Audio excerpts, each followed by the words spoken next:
ఇంకా నైటే మల్టీగ్రెయిన్ దోస బ్యాటర్కి నానబెట్టేసానండి. ఇందులో ఏమేమి వేసానంటే రాజ్మా, మినపప్పు, కొన్ని పెసలు, అలానే కొంచెం పచ్చిశనగపప్పు, ఇన్ని మెంతులు వేసాను. ఇంకా రుబ్బేసేటప్పుడు ఏంటంటే అల్లం పచ్చిమిర్చి, కొంచెం ఉప్పేసి కోల్డ్ వాటర్తో రుబ్బేసి ఫ్రిడ్జ్లో అయితే పెట్టేసుకున్నాను. గత 3 days నుంచి ఇంట్లో కుక్ చేసుకోవడం తక్కువ అయిపోయింది, బయట ఎక్కువ తింటున్నామని చెప్పి కొంచెం స్టమక్ అవి అప్సెట్ అవ్వకుండా.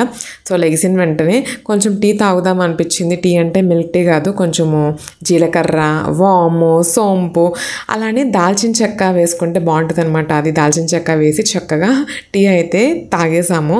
ఇంకా బ్రేక్ఫాస్ట్ ఏమీ తినలేదు. ఆ రోజు స్కూజీలో తిన్నాము, పిజ్జా, బర్గర్ ఏమన్నా. ఇంకా లంచ్ అక్కడే చేద్దాము అన్నట్టు ఇంకా స్టార్ట్ అయ్యామన్నమాట. మేము అక్కడికి వచ్చేసేటప్పటికి 11:30 కల్లా వచ్చేసాము. సో ఇంకా హాఫ్ అన్ అవర్ టైం ఉంది, ఏం చేయాలో అర్థం కాక మధ్యలో విజేతకి వెళ్ళి దూరాము.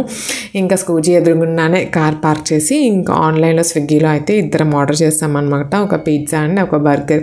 ఆ రోజు డేట్ ఇన్న కార్ అనొచ్చు. హ్యాపీగా కూజీగా ఉందన్నమాట. అసలు మొత్తం అంతా కూడా ఎవ్వరు లేరు చుట్టుపక్కల. ఆ రోజు సండే కదా, సో షాప్స్ అన్నీ హ్యాపీగా క్లోజ్ అయ్యి ఉన్నాయండి. రోడ్ మీద కూడా ఎవ్వరు లేరు, ప్రశాంతంగా ఉంది. హ్యాపీగా టీవీ చూస్తూ మా ఫుడ్ని అయితే ఎంజాయ్ చేసాము. యాక్చువల్లీ స్కూజీ గురించి సపరేట్ షార్టే పోస్ట్ చేశాను, ఇంట్రెస్ట్ ఉంటే డూ వాచ్.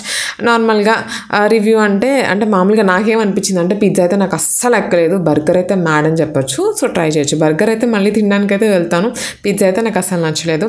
నెక్స్ట్ తినేసిన తర్వాత ఫ్యాషన్ క్లబ్కి వచ్చామన్నమాట షాపింగ్ కోసం.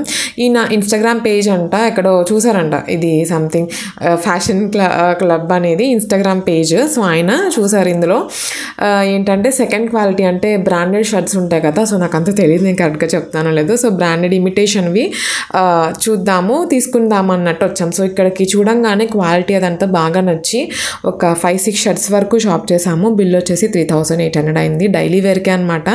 ఇంకా ఇవన్నీ ఎప్పుడు పొద్దున్నే ఇంట్లో నుంచి 10:30కి అయితే స్టార్ట్ అయ్యాము. సో మొత్తానికి అక్కడికి వెళ్ళి ట్రాఫిక్ జామ్లో స్కూజీకి వెళ్ళి కార్లో తినేసి షాపింగ్ అంతా అయ్యేటప్పటికి 2:45 అయిందనమాట. ఇంకా టెంపరేచర్ కూడా తగ్గిపోయింది, చల్లగా అయిపోయింది క్లైమేట్ కూడా. సో మొత్తానికి ఆ క్లైమేట్ని ఎంజాయ్ చేస్తూ మా ఇంటికి అయితే వెళ్ళిపోయాం.